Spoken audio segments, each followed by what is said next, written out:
በስመ አብ ድምጻችሁ አይሰማም። በስመ አብ ወወልድ ወመንፈስ ቅዱስ አሐዱ አምላክ።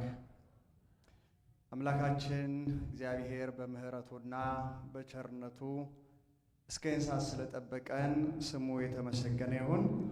እግዚአብሔር ሕዝቡን የሚያይባችሁ የሚጠብቅባችሁ አየንተ እግዚአብሔር አበው ካህናት ለተልእኮ የተሾማችሁ ወንድሞች ዲያቆናት በቤተ መቅደሱ ዘወትር እግዚአብሔርን የምታመሰግኑ አባቶችና እናቶች ወንድሞችና እህቶች እንዲሁም በቤቱ የምታድጉ ሕፃናቶች ሁላችሁም በወደደንና ባፈቀረን የቸርነቱን ሥራ ሁሉ በሰራልን በልዑል አምላካችን እግዚአብሔር ፍጹም መንፈሳዊ ሰላምታ እንደምናደራችሁ፣ እንደምናመሻችሁ፣ እንደምን ከረማችሁ። ከሰማይ ምሕረቱን ልኮ ከምድር መዓቱን አርቆ ሳይገባን እንደ ምሕረቱና እንደ ቸርነቱ በእሳት የሰበሰበን አምላካችን እግዚአብሔር ስሙ የተመሰገነ ይሁን። እንደ በጎች በተኩላዎች መካከል እልካችኋለሁ። እግዚአብሔር ቢፈቅድ ባለን ሰዓት የምንነጋገርበት የትምህርታችን ርዕስ ነው። ጉባኤው በተጠራበት ሰዓት ነው የመጣችሁት አይደል? በተጠራበት ነው የመጣችሁት። ይሄ እንግዲህ እንዴት እንደሚለቀን አላቅም። ጉባኤው ጥሪውም ማስታወቂያውም የተነገረውም ሲነገር የከረመው 6 PM ነው። እኛ በማጠናቀቂያው ነው። ይሄ ሰዓት ከእግዚአብሔር ጋር ነው። የእግዚአብሔር እዚህ ግላዊ ነው ልላችሁ ለጸሎት ቆይ እነ ከሌ ሊነሱ ይችላሉ ተብሎ ሰዓት አይራዘምም አይደለ? የጸሎት ጊዜያችን የራሳችን ነው። ስለዚህ ሰዓት መልመድ የግል ነው ለማለት ነው። እግረ መንገዴ የትምህርታችን ርዕስ በጣም ሰፊና ጥልቅ ነው። በብዙ መልኩ የሚታይ የሚተነተን ነው። እንደ በጎች በተኩላዎች መካከል እልካችኋለሁ ያለው ጌታችን መድኃኒታችን ኢየሱስ ክርስቶስ ነው። የማቴዎስ ወንጌል ምዕራፍ 10 ሲጀምር ለደቀ መዛሙርቱ የነገራቸው ኃይለ ቃል ነው። ከቁጥር 1 እስከ 16 ድረስ ያለውን ኃይለ ቃል ነው የምናየው። ከነዚህ መካከል ደግሞ ቁጥር 1 ላይ እና 16 ላይ ያሉትን ሁለቱን ቃላቶች አንስተን ነው የምንነጋገረው። ምንድን ነው የሚለው? 12ቱን ደቀ መዛሙርት ወደ እርሱ ጠርቶ እንዲያወጧቸው በርኩሳን መናፍስት ላይ ደዌንና ሕማምን ሁሉ እንዲፈውሱ ስልጣንን ሰጣቸው ይላል። አንደኛው ቁጥር ላይ ያለው ቃል ነው። ስንቱን ወደ እሱ ጠርቶ? ስንቱን ጠርቶ? 12ቱን ወደ እሱ ጠርቶ ከጠራ በኋላ ማለት ነው። 12ቱን በአንድ ቀን በአንድ ጊዜ በአንድ ቦታ አልጠራቸውም። አጠራራቸው ይለያል፣ አመጣጣቸውም ይለያል። እነዚህን ከጠራና ከሰበሰበ ከለየ በኋላ ምክንያቱም 12 በጣም ብቻውን የ12 ቁጥርን ምስጢር ብንነጋገር በጣም ሰፊ ስለሆነ ነው። አስቀድሞ የእግዚአብሔርን ኅብረት በኦሪት መስርቶ የነበረው በያዕቆብ ልጆች በ12ቱ የያዕቆብ ነገር ነበረ። የአዳም ተስፋ እስከ ክርስቶስ ድረስ ይመጣ የነበረው በእነዚህ በ12ቱ ትውልድ ስለነበረ ነው። የቀደመችዋን ኅብረት የቀደመችዋን የእግዚአብሔርን ጉባኤ መስርቶ የነበረው በ12ቱ ነው። አሁንም ደግሞ ዓለምን ለመለወጥ ደግሞ አስቀድሞ የሚለውጡትን ሰዎች 12 አድርጎ ሰራቸው። 12 አድርጎ መረጣቸው። ልብ በሉ። ወደ እርሱ ጠርቶ የመጀመሪያ የሰጣቸው ነገር እንዲያወጧቸው፣ ወደ እርሱ ጠርቶ እንዲያወጧቸው በእርኩሳን መናፍስት ላይ እና ደዌና ሕማም ይላል። ልብ በሉ። እስካሁን ድረስ በብሉይ ኪዳን ከየትኛውም ታሪክ ከአዳም ተነስቶ እስከ መጨረሻው እስከ ሚክያስ ድረስ ያሉ ነቢያት አጋንንትን ማውጣት አይችሉም ነበረ። ምን አይችሉም ነበር? ለምን? እኔ ስላልኩ የደገማችሁት? ለምንድን ነው የማያወጡት? እስቲ ለምንድን ነው? የቅድስና ችግር። በብሉይ ኪዳን የሚሰራው እግዚአብሔር በሐዲስ ኪዳን የሚሰራው እግዚአብሔር የተለየ ሆነ ነው አይደለም። የሰው ልጆች ሁሉ ክርስቶስ ቤዛ እስኪሆን ድረስ የማባሪያ ነበሩ። የማባሪያ ነበሩ። የዲያብሎስ ባሪያ ነበሩ። ሁሉም ሰው በአጋንንት እስራት ስር ነው። ነቢያትን ሳይቀር ይገዛ ነበር ሞት። ኃጢአት ይገዛቸው ነበረ። ሰይጣን ይገዛቸው ነበረ። ስለዚህ እርሱን ምን ማድረግ አይችሉም? ማሸነፍ አይችሉም። ለመጀመሪያ ጊዜ የሚቀጥለውን ዓለም አሁን ከማትችሉትን ኃይል ያንን ማሸነፍ የማይችለው ሰው ልጅ እንደ ባሪያ ያደርግ የነበረውን እርሱን ታሸንፋላችሁ። ስለዚህ እንዲያወጡ በምን በእርኩሳት መናፍስት ላይ ስልጣን ሰጣቸው። ይቀጥልና ደዌንና ሕማምን ይላል። ምንና ምንን? ደዌንና ሕመምን። ደዌ የሚለው ክሮኒክ የሆነውን ወይም ረጅም ጊዜ ሰዎችን በአልጋ ቁራኛ በደዌ ዳኛ ይዞ የሚያማቅቀውን። ሕመምና ሞትን በሐዲስ ኪዳን እንደምንረዳው እንዳትረዱት። ሞት እንደዚህ ስተት ብሎ እንደሚኬድ አይምሰላችሁ። ሞት እጅግ ከባድ ነበር በብሉይ ኪዳን። የነፍስና የሥጋ መለያየት እጅግ ከባድ ነበረ። ጭንቀት ነው። ሰው ነፍሱ ስትወጣ ስትል ለ40 ቀን እያጣጣረ የራሱን መቃብር ራሱ እስኪቆፍር ድረስ ጭንቀት ነበረው። ያ ግን አሁን ስለተሸነፈ በርኩሳን መናፍስት ላይ እንዲሁም ደግሞ በሕማምና በደዌ ላይ ስልጣን ሰጣቸው። ልብ በሉ። ይሄ መጀመሪያ እንደው ገጹን ስናነበው ያለ ኃይለ ቃል ነው። የአንድ መንፈሳዊ ሰው ወይም የአንድ ሰው መንፈሳዊም ይሁን ሌላም ሰው ጠላቶቹ በሶስት ወገን ይገለጣሉ። በስንት ወገን ይገለጣሉ ጠላቶቹ? የመጀመሪያው ጠላት ግልጥ ነው፣ የተገለጠ ነው። ታውቁታላችሁ፣ ይነጋገራችኋል፣ ግልጥ ነው። ሁለተኛው ድብቅ ነው፣ የተደበቀ ጠላት ነው። የምታዩት የሚነጋገራችሁን ሰው ነው። የምታዩት ነገር አለ። ነገር ግን ያንን የሚያንቀሳቅሰው ደግሞ ምን አለ? ድብቅ አለ፣ ሌላ የማታውቁት ጠላት።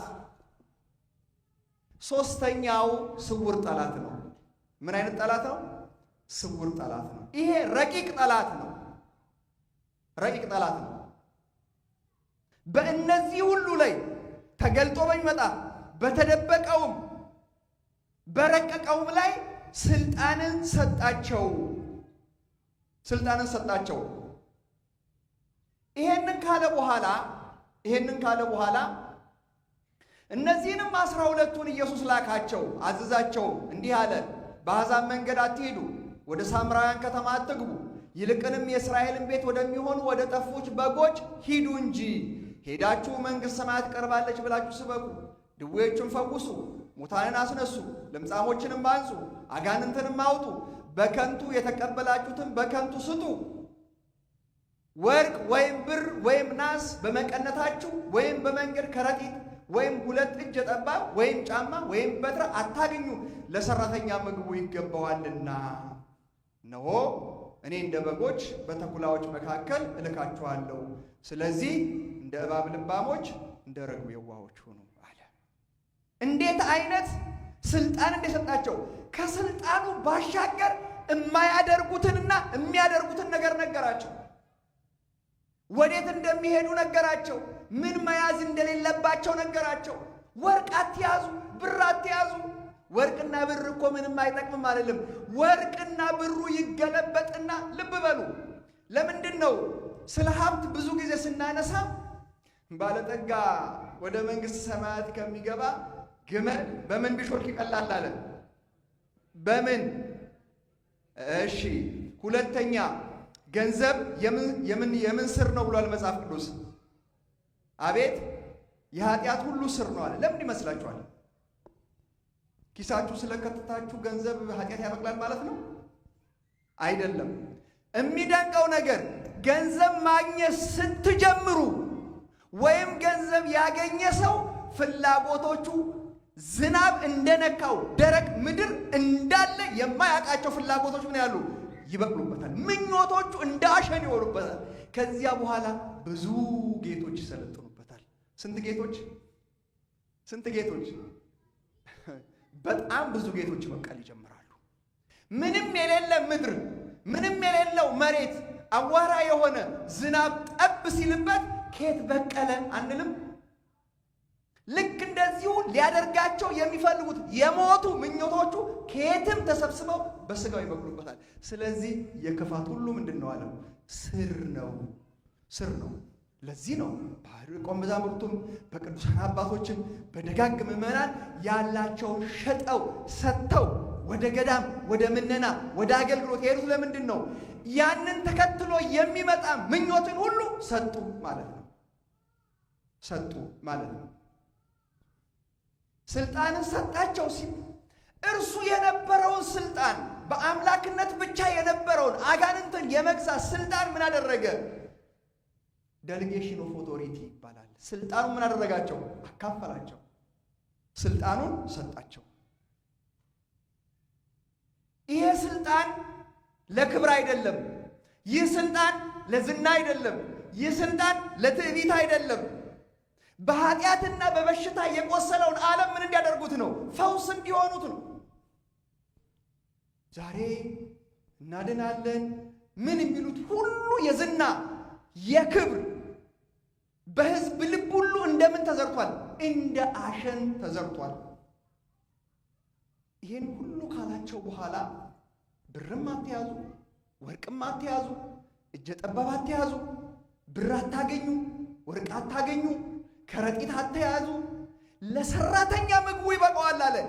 እናንተ ይሄንን ስታደርጉ ከምታገለግሏቸው ሰዎች ይሄንን ምን እንዲያደርጓችሁ እንዲሰጣችሁ ይሆናል።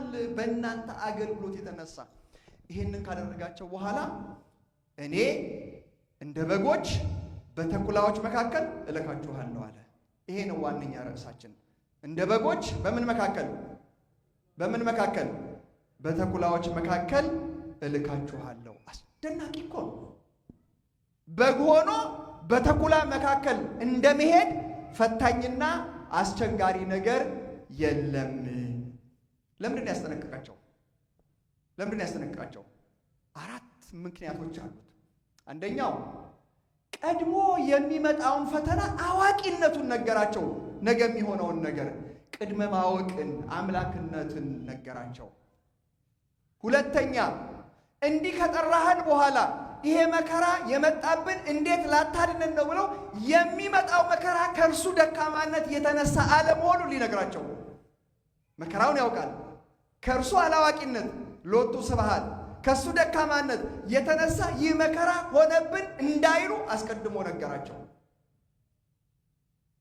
ሶስተኛው የሚደርስባቸው መከራ ሳይታሰብና በድንገት ስለመጣባቸው እንዳይደነግጡ ሊነግራቸው። አራተኛ መጨረሻ ላይ ይሄው የነገራቸው ነገር በትንሣኤ ይሆናል፣ በሞቱ ቀን በዓርብ ቀን ይፈጸማል። አስቀድሞ ግን ምን ብሏቸዋል? ይህ መከራ እንደሚመጣ ቀድሞ ነግሯቸዋል። ቀድሞ ነግሯቸዋል። እንደ በጎች በተኩላዎች መካከል እልካችኋለሁ፣ እንደ እባብ ልባሞች፣ እንደ ርግብ የዋሆች ሁኑ። አሁን በዚህ ውስጥ እባብን፣ ርግብን፣ ተኩላን ጠባያቸውን አንስቶ ነው የሚነግራቸው የሚያሳስባቸው። እነዚህ በጎች በተኩላዎች መካከል ሲኖሩ ብዙ ንክሻ አለባቸው። ብዙ ንክሻ አለባቸው። ይሄንን የእነሱን የተኩላዎችን ንክሻ ተቋቁማችሁ ተኩላዎችን ምን አደርጉ ነው? ተኩላዎችን እንዲለውጡ ነው። በእነሱ መካከል እልካችኋለሁ፣ አድኗቸው። ይሄ ምንድን ነው? እናንተ የምትኖሩበት ዓለም ሁሉ በምን የተሞላ ስለሆነ? በተኩላ የተሞላ ስለሆነ። ክርስቲያኖች ስንኖር በተኩላ መካከል እንደምንኖር አስባችሁ ታውቃላችሁ? ዓለም ሁሉ የተመቻቸ ቢሆን ባልተነደፍንባቸው ባልተነከስንባቸው ተኩላዎች የሉም። ተኩላ ስንል እኮ ሰውን ብቻ እንዳይመስላችሁ። ስርዓቱ ተኩላ የሚሆንበት ጊዜ አለ። ልጅ ለማሳደግ የማይመችበት ጊዜ አለ። ነገሮች ሁሉ ውስብስብ የሚሆኑበት ጊዜ አለ። የምንኖረው በተኩላ ዓለም ውስጥ መሆኑን ልናውቅ ያስፈልጋል። እንደዚህ ደግሞ አስቸጋሪ ሕይወትን እንዲኖሩ እንዲመሩ በተኩላዎች መካከል እንደ ርግብ የዋህ እንደ እባብ ብልህ ሆነው እንዲሄዱ ያደረጋቸው ደግሞ የኦሪትን መጽሐፍ የሚያውቁትን የአይሁድን ባህል የሚያውቁትን ሳይሆን በአሕዛብ መካከል እንዲሄዱ ያደረጋቸው። ፈጽሞ ስለ ኦሪት የማያውቁትን፣ ስለ ምንነት የማያውቁትን፣ ስለ ሕግ የማያውቁትን ወደ አሕዛብ ወሰዳቸው።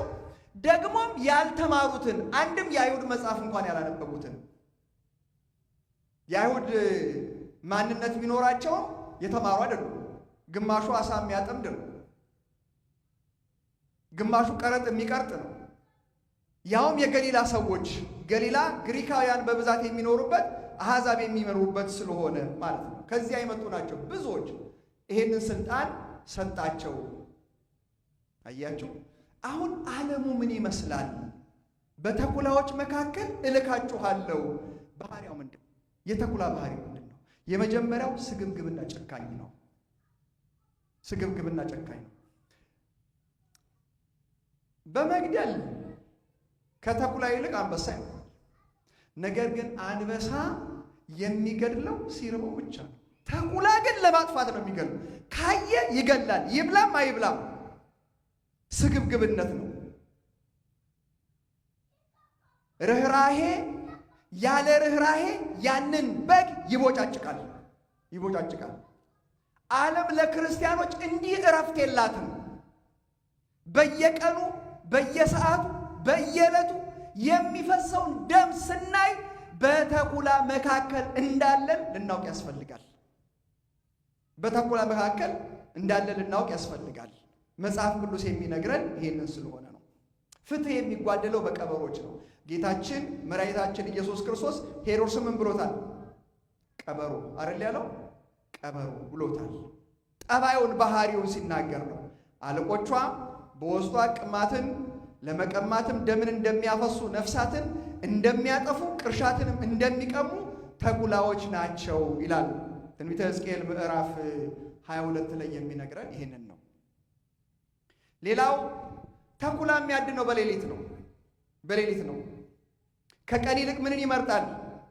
ከቀን ይልቅ ጨለማን ይመርጣል። የጨለማ ጠባይ፣ የክፋት ጠባይ። አያችሁ፣ እነዚህ ጸባዮች በእኛም ውስጥ ምን እንዳይሉ እንዳያድጉ ጥንቃቄ ያስፈልጋል። የተኩላ ጠባይነት፣ የጨለማ ሥራ ሁሉ ምን ያለ የተገለጠ ነው። ማን ይመስላል? አባቱን ይመስላል። የጨለማው አበጋዝ ዲያብሎስን ይመስላል። እኛ የብርሃን ልጆች ነን። ብርሃን ሳለን በብርሃን ልንመላለስ ይገባል። የተገለጠ ሕይወት፣ የታወቀ ሕይወት። በብርሃን ቆመ ከጀርባ ጨለማዊ ሕይወት አለው። ማንም ማያቀን ጨለማ ሕይወት። ይሄ የተኩላዊ ጠባይ ነው። ስውር ነው። በአደባባይ ሰላም ይሏችኋል። ስለ ነፃነት ሊያወሯችሁ ይችላሉ። ከጀርባቸው ግን ምንድን ነው? አድብተው ጨለማን ይጠቀማሉ። የተኩላ ሶስተኛው ጠባይ የበጎች የምዕመናን ዋነኛው ጠላት ነው። የመንጋ ጠላት ነው። ከማር ጋር እንደምንኖር መሪዎቻችን እነማን እንደሆኑ በዚህ ጥበብ በዚህ መነጽርነት ልናየው ያስፈልጋል። በዚህ መልክ ልናየው ይገባል። ይህንን ጠባይ እንዴት እናርመው ስንል እንደ እባብ ልባሞች፣ እንደ ርግብ ምን ሆኑ? የዋሆች ሁኑ። የእባብ ልባምነቱ ምንድን ነው? እንዴት ከሱ ክፉ ከምንለው ከምንፈራው ከምንጠላው እንዴት ከሱ እንድንማር ነገረን። ይሄ የወንጌል ቃል ስለሆነ ነው። የግድ ያንን ጥበብ ማወቅ አለብን። የእርሱን ጠባያት በተወሰነ መልኩ ለማየት ያህል የመጀመሪያው ነገር የእባብ ብልህነት ጥበቡ አናቱን ወይም ራሱን መከላከሉ ነው። ምኑን መከላከሉ? መከላከሉ። በየትኛውም መልኩ በሚሰነዘርበት ሁሉ ጭንቅላቱን አይሰጥም። ሌላው ሰውነቱ ቢቆሳስል እንኳን እንደሚድን ያውቀዋል። ስለዚህ በሌላው ሰውነቱ ማን ይቀብራል? ማን ይጠብቃል? ጭንቅላቱን ይጠብቃል። ጭንቅላቱን ይጠብቃል። ሌላው የሚድን አካል ነው። ወደ ራሳችን ህይወት እንምጣ። በጣም በርካታ ነገሮች ምንፍቅና ጭንቅላት ላይ ነው የሚሰራው። ይዞን የሚሄደው የማህበራዊ ሚዲያውን ተጽዕኖ ተመልከቱ። ምን ላይ ነው ስራው? አይምሮ ላይ ያ ሁሉ ያየነው ያገላበጥነው ነገር ዝም ብሎ የሚያልፍ አይመስላችሁ። በእይታችን ወደ ውስጥ እንደ ዳታ ይገባል። ከዛ በኋላ ህልማችን ሁሉ የተቀዣበረ፣ ሌሊቱ ሁሉ የሚያስጨንቅ፣ ዓለም ሁሉ የሚያስጨንቅ የተደፈነብን እየሆነ ይመጣል። የምንማረው አንዳች ነገር የለም። ዝም ብሎ መምጠጥ ጠብ የሚል ግን የህሊና እረፍት የሚሰጥ ነገር የለውም። ይሄ ሁሉ ምናችን ላይ ነው የሚሰራው? አእምሯችን ላይ እኮ ነው የሚሰራው። ስለዚህ አንድ መንፈሳዊ ሰው ምኑን ይጠብቃል? ራሱን ይጠብቃል። ዛሬ በኢትዮጵያ ቤተ ክርስቲያን ስናይ ብዙዎቻችን ራሳችን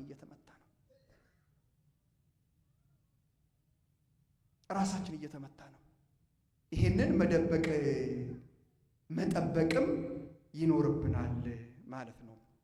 ክርስቲያኖች አላስፈላጊ ሞትን፣ አደጋን በብልሃት ማምለጥ እንዳለባቸው ያስተምራል። በጣም የሚያስገርም ነገር አለ። እነ ጳውሎስን እነ ቅዱስ ጴጥሮስን ሁሉ ምን ሲያደርጓቸው አይተናል። ሲያስመልጧቸው አላየንም? ጴጥሮስን እኮ አስመልጠውታል። እነ ጳውሎስን ብዙ ቅዱሳን ታሪክ እናሉ። ለጊዜው እንኳን ያመልጡ ነበረ። ለምን? ለማገልገል ሲሉ ጌታችን ኢየሱስ ክርስቶስ ተማክረው ወደ ገደል ሊገፈጥሩት ባሉ ጊዜ ከመካከላቸው ፈቀቅ አለ ይላል። እናንተ ጠብ ሲኖር ፈቀቅ ትላላችሁ? እስቲ ዞር ትላላችሁ? ተጠራርተን ነው ፋይት የምናደርገው።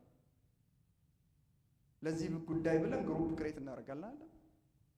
ልክ እንዲህ አይነት ነገር ሲመጣ እስቲ ዞር በለት፣ እስቲ ከዚህ ነገር ምን ልበል ልውጣ፣ ህይወቴን ይጎዳዋል፣ መንፈሳዊነቴን ይጎዳዋል፣ ሃይማኖቴን ይጎዳዋል በምንላቸው ነገሮች ላይ አንዳንድ ጊዜ ምን ማድረግ ወጣ ማለትን ያስተምረናል። ሁለተኛው አሮጌውን ቆዳ መግፈፍ። የእባብ ብልህነት አንዱ ይሄ ነው። በአሮጌ ማንነቱ አይኖርም። የሆነ ጊዜ ይቆያል። ከዚያ በኋላ ሰውነቱ ማርጀት ሲጀምር ምን ያደርጋል? ምግብ ያቆማል። ከዚያ በኋላ ከላይ ያለው ቆዳው ሽሪንክ ማድረግ ሲጀምር በጣም ጠባብ በሆነ ድንጋይ መካከል ወይም እንጨት መካከል ይገባና አሮጌውን ማንነት የሚያብረቀርቅ አዲስ ማንነት ይዞ ይመጣል። ክርስቲያን ሁሌ ይታደሳል። የሚደክመን ህይወቴ ቀጭጯል የምንለው ነገር የተሸከምነውን ነገር በውስጣችን ማደስ ስላልቻለ መለወስ ስላልቻለ፣ ስለዚህ በአጠቃላይ ሁኔታ የእባብ ብልህነት አካባቢውን ይቃኛል። አካባቢው ምን ያደርጋል? ሙሉውን ነው የሚያዩ። በጣም ያስገርማል። ያለንበትን ነባራዊ ሁኔታ እረኞች መረዳት አለባቸው። የህዝቡን መንፈሳዊ ህይወት፣ የበጎችን መንፈሳዊ ህይወት እያቀጨጨ ያለው ምንድን ነው? ልጆቻችንን እየወሰደ ያለው ምንድን ነው? በአጠቃላይ በዓለም ላይ ምን እየሆነ ያለው? እጅግ ዳይናሚክ ነው ዓለም። በየቀኑ የማይለወጥ ነገር የለም። ለዚያ ነገር ዙሪያውን የሚቃኝ አለን እንዴ? የለንም። የዓለም ነባራዊ ህይወት ወዴት ነው የሚቀየረው? ሃይማኖት ባለበት ተቀምጦ እኮ ነገሮች ድብልቅልቅ ሊሉ የሚችልበት። አሁን አንድ ነገር ልንገራችሁ። ስልኮቻችን ላይ መጽሐፍ ቅዱስ አለ አይደል? መጽሐፍ ቅዱስ አለ፣ ሁላችንም እንጠቀማለን። ከሆነ ዓመት በኋላ ፐብሊኬሽን ይጠፋል። ሁሉም ዲጂታል ይሆናል። ፐብሊኬሽን የወረቀት መጽሐፍ ይጠፋል። ከዛ በኋላ መጽሐፍ ቅዱሱ እጃችን ላይ ያለው መጽሐፍ ቅዱስ ኤዲት ይደረጋል። ኮምፕሊትሊ መጽሐፍ ቅዱስን ማናገኘው ይሆናል። እንስማማለን? ከዛ በኋላ እንስማማለን? ይሄ በጣም ትንሹን ነገር ነው የምላችሁ። በጣም ትንሹን ነገር በአካል እኔን እስካልዳሰሳችሁኝ ድረስ እኔን መስሎ እኔን ሆኖ የሚነጋገራችሁ ሰው በኤአይ ይፈጠራል። ቤተ ክርስቲያን ይህን ሁሉ እኮ ሊያስባት የሚገባው ዙሪያውን ሁሉ ምን ያደርጋል? ይቃኛል፣ ያያል ማለት ነው። አንዱ ብልህነቱ ይሄ ነው። ራሱን የሚጠብቅባቸው መንገዶች በጣም ብዙ ናቸው፣ በጣም በርካታ ናቸው። ሌላው ድምፅን ሰምቶ መሸሽ። የማይጣላው ከሆነ በድምፅ ነው። የሚደንቀው ዙሪያው ያለውን ሁሉ በየትኛው ቦታ ሆኖ ምን ያደርጋል? ድምፅ ይሰማል። ከኔ ጋር ናችሁ? ምን ይሰማል አልኳችሁ? ድምፅ ይሰማል። የሚደንቀው የትኛዋን ፍጥረት የጉንዳንም ትሁን ኮሽታ እጅግ ቅንጣት የምታክለዋል ነፍሳት በዙሪያው ካለች ትጉዳ አትጉዳ፣ ትልቅ ናት ትንሽ ናት፣ ከነ ሁሉ ነገሩ ሴንስ ማድረግ ይችላል። ለዚህ ነው ራሱን ካደጋ የሚጠብቀው ብልህነቱ። አንድ ነገር ልጠይቃችሁ፣ እባብ ጆሮ አለው? እባብ ጆሮ አለው? ዝም እኮ ነው ያላችሁኝ። እባብ ጆሮ የለውም። መጽሐፍ ቅዱስ ነው የሚናገረው። እንደተደፈነች የጆሮ እባብ ይላል፣ የእባብ ጆሮ ይላል አይደለም? እባብ አይሰማም። ታዲያ በምንድን ነው ድምፅ ይሰማል ያልከን? በጣም ይገርማል። በውስጥ ጆሮ ይሰማል። አካሉ ሁሉ እንደ ጆሮ ነው፣ ሴንስ ያደርጋል። ከአፉ የሚወጣውን ስናይ ሁለት የሚርገበገቡ ጣት የሚመስሉት እነሱ ምላሶች ናቸው። የሚደንቀው እነዚያ ምላሶች አየሩ ላይ ያሉትን ነገሮች ሁሉ ይተነትኑለታል። ስለዚህ በውስጥ ጆሮ ይሰማል። ሀበነ እግዚኦ አዕይንተ አእምሮ ወትረኪያ ከይርአያ ጸሎታችን ዘወትር አንተን የሚያዩ አይኖች። ይሄ አይን ዘወትር ያየዋል እንዴ? አያየውም። የውስጥ አይኑ ያየዋል። የውስጥ አይኑ ሁሌ እንደተሰቀለ ሆኖ ያየዋል። እንደተሰቀለ ሆኖ የሚያይ አይን ትላንትና ከ2000 ዘመን በፊት ሐዋርያትን ተሰብስቦ ያስተምር እንደነበረ የሚሰማው ቃሉን ሲያነብ ዛሬ እዚህ ላይ ያለው መጽሐፍ ቅዱስ ሳይሆን ከሐዋርያት ጋር ቁጭ ብሎ የሚሰማ ጆሮ ያስፈልጋል። የውስጥ ጆሮ። ያንን ጆሮ ስጠኝ። የዓለሙን ጫጫታ አይደለም፣ የሚያሳርፈውን ቃል። የእባብ ብልህነቱ ይሄ ነው። ዓለምን ማድመጥ፣ ኮሽታውን ማድመጥ። ዓለም ወዴት እየሄደ ነው? እንዴት እየተቀየረው? ይህ ደግሞ ምዕመኑን እንዴት ይጎዳዋል? በጎችን እንዴት ይጎዳዋል? እንደ እባብ ልባሞቹ ነው፣ እንደ ርግብ ይዋል። የሚደንቀው ነገር ደግሞ እባብና ርግብ ይዋደዳሉ። እንዴት ነው ሁለቱን ነገር? ከሌ እባብ ነው ሲባል ምን ማለት ነው? ብልህ ነው። ከሌ ደግሞ ርግብ ናት። ርግብ የሚደንቀውን ነገር ልንገራችሁ። እባብን ብቻ ከሆናችሁ ብልጥ ነው የምትሆኑት። ርግብ ብቻ ከሆናችሁ ደግሞ ሞኝ ነው የምትሆኑት። ሁለቱን ማያያዝ መጽሐፍ ቅዱስ ለዚህ ነው የነገረው። ብልህነትን ከምን ጋር? ከይውህና ጋር እንድንይዝ ያስፈልጋል።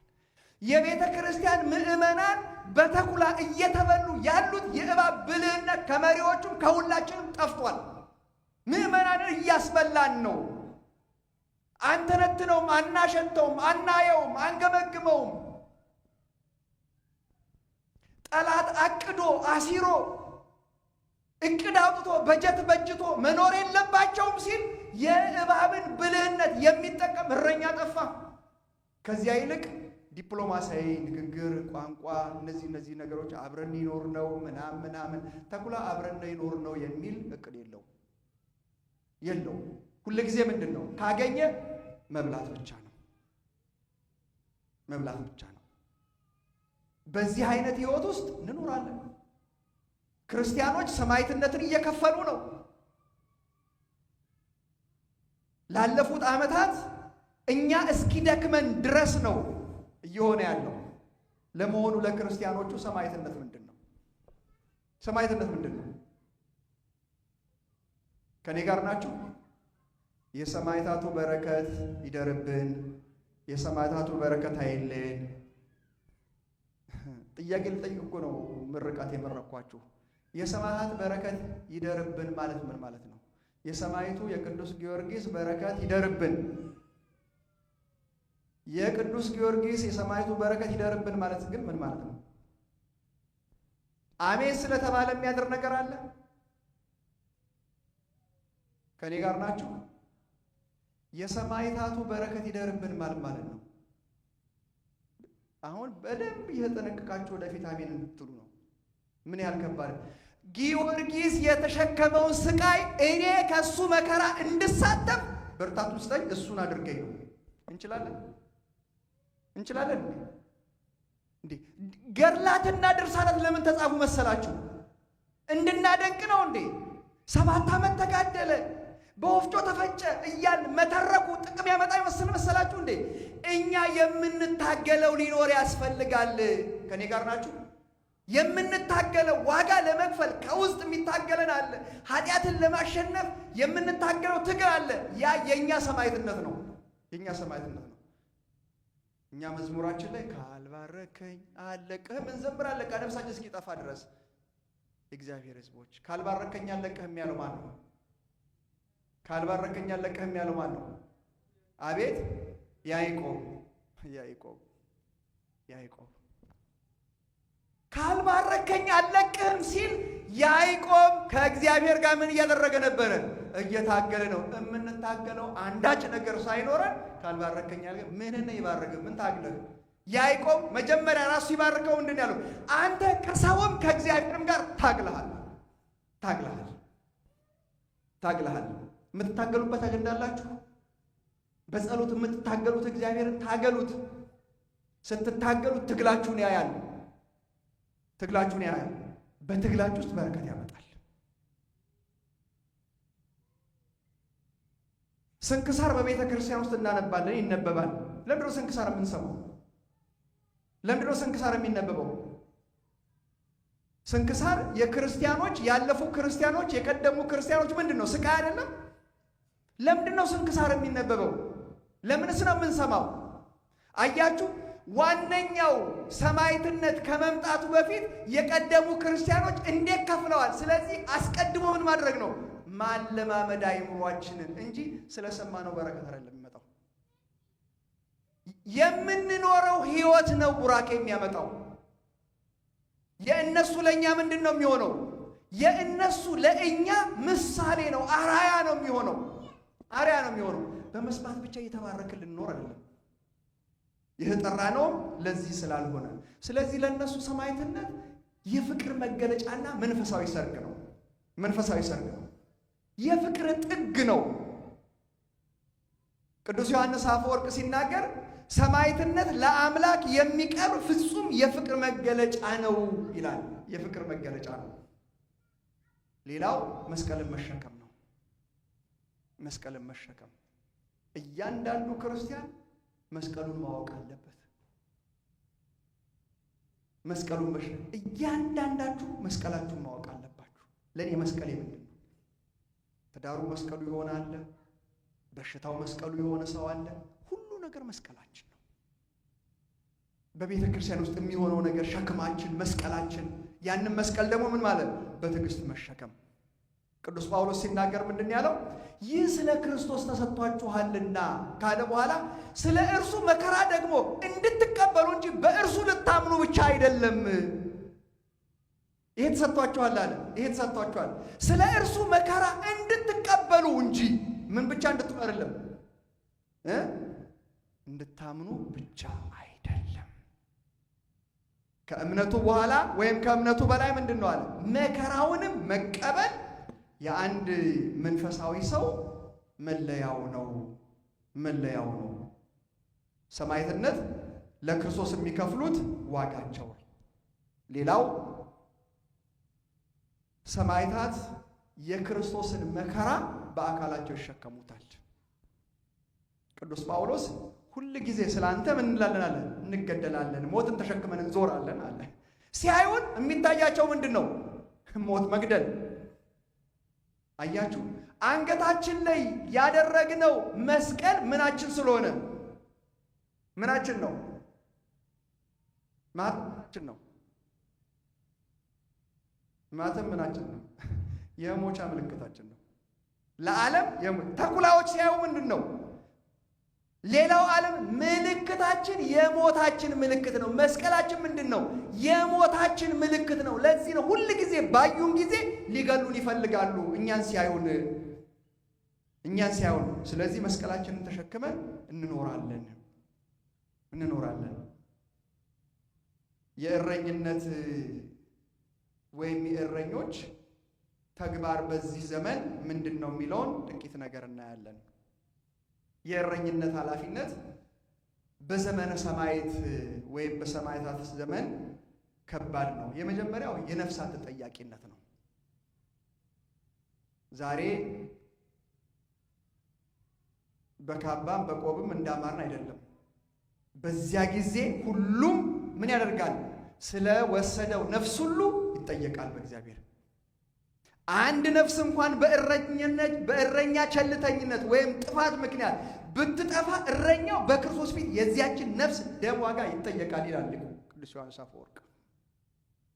ቀላል አይደለም፣ ቀላል አይደለም። ፍርዱም ከባድ ነው። ሌላው ሁለተኛው እውነተኛ እረኛ እና ሙያተኛ እረኛ መካከል ያለው የሚለየው በምን ጊዜ ነው? በመከራ ጊዜ ነው። እውነተኛ እረኛ ለመንጋው ሲል ምን ያደርጋል? ራሱን አሳልፎ ይሰጣል። ዮሐንስ ወንጌል ምዕራፍ 10 ላይ የነገረን ይሄ ነው። ሙያተኛ ቅጥረኛ ሲሆን ግን መንጋውን የሚጠብቀው ለጥቅሙ ሲል ነው፣ ለክብር ሲል ነው፣ ለደሞዙ ሲል ነው። ፈተና ሲመጣ ራሱን ያድናል እንጂ ስለ በጎቹ ግድ የለውም። ስለ በጎቹ ግድ የለውም። ልክ የኢትዮጵያ ቤተክርስቲያን ምዕመናን ዛሬ እረኛ የሌላት ቤተክርስቲያን እስክትመስል ድረስ 70 እረኛ እንኳን አለ። ስንት ጳጳሳት ነው ያሉት? ስንት ጳጳሳት ነው ያሉት ታውቃላችሁ? 70 ግን በየቦታው ማንም ተነስቶ እንደ ችቦ እየለኮሰው እንደ በግ የሚያርደው ምዕመን አንድ እረኛ ያለው ይመስላል እንዴ? 4 ኪሎ እኮ ተቀምጦ እኮ የሚጠበቅ መንጋ የለም። ስለ በጎቹ ስለ እረኞቹ ልድከም ልሙት እኔ ልቅደም የሚል አለ እንዴ? የለም። ሁሉም የቀደሙ አባቶቻችን ከመንጎቻቸው በፊት ቀድመው ሕይወታቸውን የሚሰጡ ነበሩ። ጌታ ኢየሱስም ወጥቶ ብዙ ሕዝብ አየና እረኛ እንደሌላቸው በጎች ስለነበሩ አዘነላቸው። ምን እንደሌላቸው በጎች? እረኛ እንደሌላቸው። እረኛ ያለው እኮ የሚሰበሰብበትን ተኩላም ሲመጣ እረኛው ቢያንስ ድንጋጤ ሲደነግጡ ምን ያደርጋቸዋል? ይሰበስባቸዋል።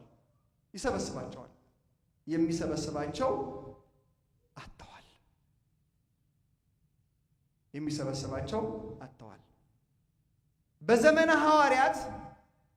ሐዋርያት ቤተ ክርስቲያን የነበረችበትን ሁኔታ እንኳን ልክ ከጰራቅሊጦስ በኋላ ያለውን አሁን ያለንበት ጾም የምን ጾም ነው? አቤት የሐዋርያት ጾም ሐዋርያትን ስንጨርስ በማን በዓል ነው የሚጠናቀቀው? እንደዚሁ እኮ በግምት የተደረገ እኮ በዓል አይደለም። አንደኛ ይሄ የጾሙ ጊዜ የጰራቅሊጦስ በዓል ነው። አገልግሎት ቤተ ክርስቲያን የምትጀምረው ከበዓለ ሀምሳ በኋላ። ልክ ከበዓለ ሀምሳ በኋላ የጳውሎስና የጴጥሮስን በዓል የምናከብረው የቤተ ክርስቲያኒቱ የመጀመሪያ ፍሬዎች ስለሆኑ ነው። የሰማዕትነት ፍሬ አያችሁ። ወደ ዓለም ከሄዱ በኋላ በዓለም ዋጋ ከፍለው የበቀሉ ትልልቅ ምሰሶች የጰራቅሊጦስ ዋጋ፣ የኃይል ዋጋ የቤተ ክርስቲያን ፍሬዋን የበላንበት ጊዜ ነው። ዛሬ ሰማዕትነት የሚሸሽ ነው። እንዲህ ይላል፣ ቃሉን የተቀበሉ ተጠመቁ ይላል በሐዋርያት ሥራ ምዕራፍ 2 ከጰራቅሊጦስ በኋላ። በዚያን ቀን 3000 የሚያህል ነፍስ ተጨመሩ። በሐዋርያትም ትምህርትና በኅብረት እንጀራን በመቁረስ በጸሎትም ይተጉ ነበር። ያላቸውን ሁሉ በአንድነት አደረጉ።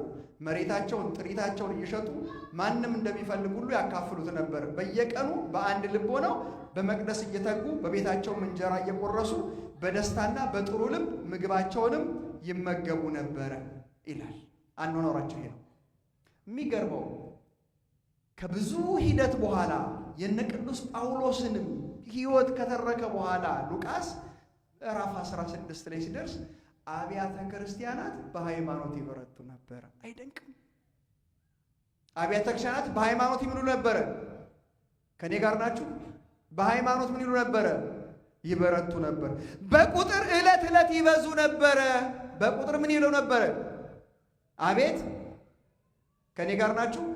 በቁጥር ምን ይሉ ነበረ? ይበዙ ነበረ። እንዴት ነበር የሚበዙት? ዕለት ዕለት ይበዙ ነበር። ልብ በሉ።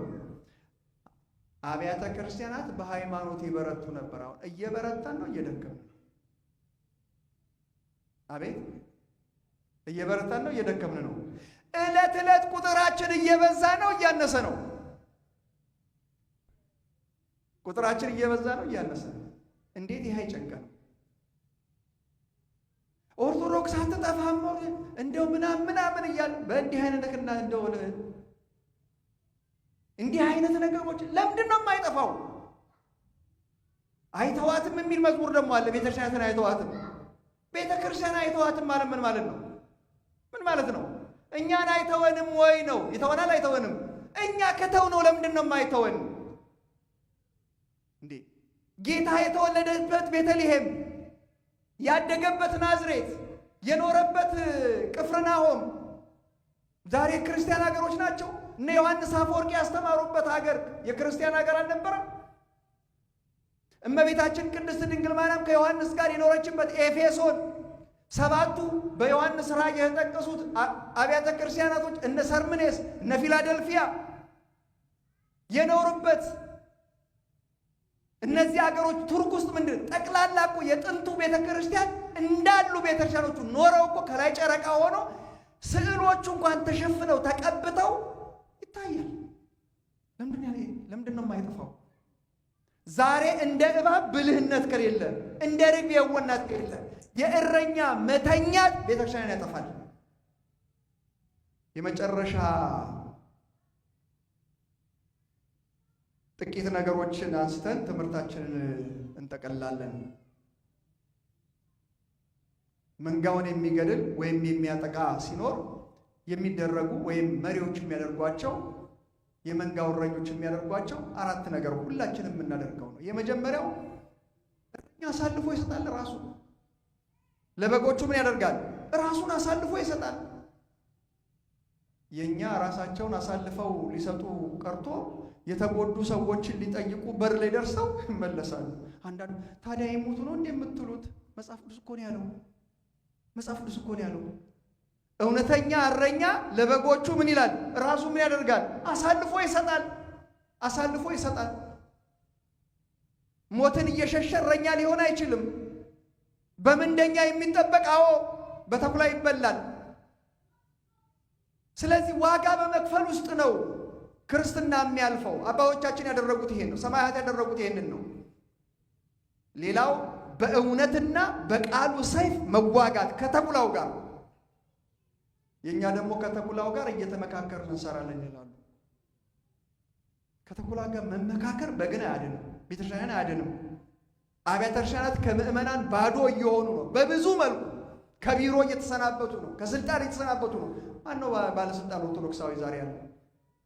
ከሁሉ ቦታ ከኢኮኖሚው ከምኑ እየተገፋ ነገ ምን አይነት ቤተክርስቲያን ነው የሚኖረን? ይሄንን ዛሬ ላይ ነው ሁሉም ሰው ቆሞ ሊያስብ የሚገባው። ሌላው የእረኛ ተግባር የቆሰሉትን የተረፉትን መንጎች መጠገንና ማጽናናት። እረኛ ስራው ይሄ ነው። የደከሙትን፣ የተደናገጡትን፣ ያዘኑትን ልጆቻቸውን፣ ባሎቻቸውን፣ ሚስቶቻቸውን፣ ዘመዶቻቸውን ያጡትን አይምሯቸው የቆሰለውን መጠገን የማስራ ነው። የእረኞች ነው የኛ ድርሻ እኮ። እኛ ምን እያደረግንላቸው? እንደው የጨረሷቸው እኮ እንደው ምናምን በዚህ የሚመጣ ምንም ለውጥ የለም።